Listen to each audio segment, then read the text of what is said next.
Sir मला काय सांगाल की अल्टिमेट चंदन घोटाळ्याचा अहवाल जो तो चौकशी समितीने आज सादर केलेला आहे.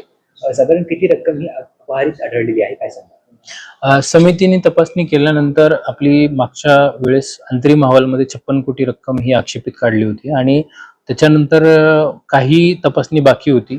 पूर्ण तपासणी झाल्यानंतर आक्षेपित रक्कम ही 79 कोटी समितीने निश्चित केली. त्यापैकी 72 कोटी रकमेची पूर्ण तपासणी झाली, ज्यामध्ये ज्यांच्याकडे वैध कागदपत्र असतील, फेरफार झाले असतील किंवा कुटुंबातील इतर सदस्याच्या नावावर दिलं गेलं असेल, असे यादीमधून रक्कम कमी करून अपहारित रक्कम जी आहे ती 35 कोटी म्हणजे साधारणतः 34 कोटी 97 लक्ष म्हणजे 35 कोटीच्या जवळपास ही रक्कम अपहारित रक्कम म्हणून समितीने निश्चित केली आहे.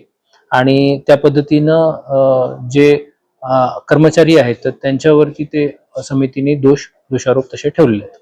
साधारण किती कर्मचारी दोषी आढळलेले आहेत आणि किती कोटींची वसुली आतापर्यंत झालेली आहे? रकमेची पाहणी केल्यानंतर सध्या प्राथमिक रक्कम सिग्निफिकंट अमाऊंट असणारे 26 आपल्याला कर्मचारी आढळत आहेत. त्याच्यामध्ये अंबड तालुक्यातील 15 आहेत आणि घनसावंगी तालुक्यातील 11.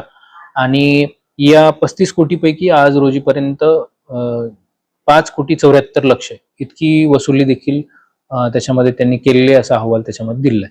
जे दोषी आढळले त्यांच्यावर काय कारवाई होणार आहे आणि प्राथमिक दृष्ट्या आता अजून एक तपास बाकी आहे? महाराष्ट्र आपल्या सेवा ह्याच्यानुसार त्यांच्यावरती प्रशासकीय कारवाई आज त्यांना नोटिसेस जात आहेत. समिती जी होती ती त्यांची कार्डर कंट्रोलिंग अथॉरिटी नव्हती आणि त्यामुळे RDC आस्थापना या सेक्शन कडून त्या नोटिसेस आज निघत आहेत. 48 तासाचा त्यांना कालावधी शेवटचा देण्यात येतोय आणि 48 तासानंतर त्यांच्यावरती कारवाई करण्यात येईल.